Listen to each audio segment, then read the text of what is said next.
The Autariatae or Autariates were an ancient people that eventually became the most powerful Illyrian tribe. History. Greek mythology attributes a progenitor to the Autariatae, son of Illyrius, called Autarias. The Autariatae communities unified into a single political entity during the late 6th century BC. They began to expand eastward into territories controlled by the tribali. Moreover, they expanded southward where they defeated the Ardea, their old rivals, in struggles for control over pastures and salty springs. Activities of the Autariatae at the turn of the 6th and 5th centuries BC profoundly influenced the peoples who were directly affected by their expansion. The Ardea were moved toward the coasts and the tribali to the east. The expansion of the Autariatae enabled them to achieve hegemonic control over one part of the interior of the Balkan Peninsula. The leading class of the Autariatae society reached the peak of its political and economic development, indicated through many great luxurious royal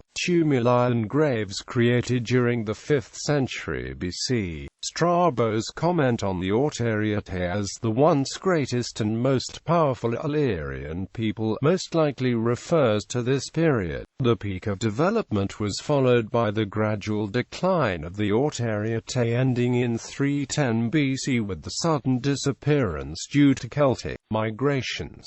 Appian writes that the Ardea were destroyed by the Autariatae and that in contrast to the Autariatae had maritime power. The ancient geographer Strabo lists the Autariatae as one of the three strongest tribes, the other two being the Ardea and the Dardani. The tribes of Autariatae and the Celtic Scordisci are thought to have merged into one in the Lower Mirava Valley after 313 BC, since excavations show that the two groups made burials at the same exact grave field in Piscine, near Kostolac. 9 graves of Autariatae dating to 4th century BC and scattered Autariatae and Celtic graves around these earlier graves show that the two groups mixed rather than made war, and this resulted in the Lower Mirava Valley becoming a Celto-Thraco-Illyrian interaction zone. Cultural practices. A standard practice of the Autariatae entailed killing the weak and wounded. This was meant to prevent meek individuals from falling into the hands of enemy tribes.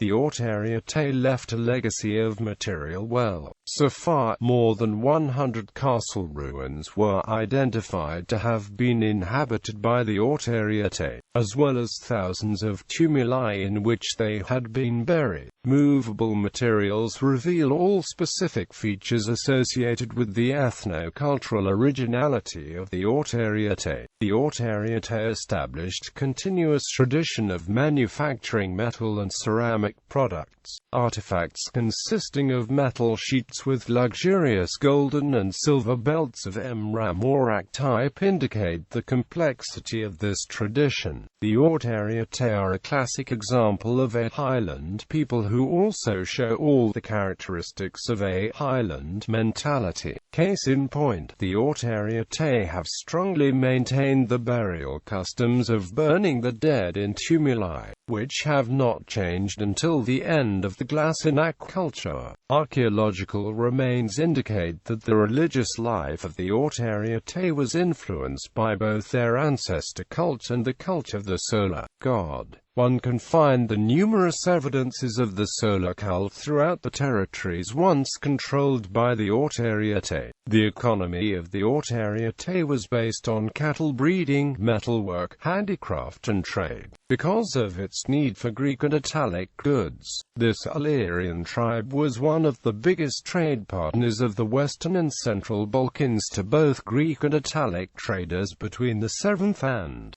6th centuries BC.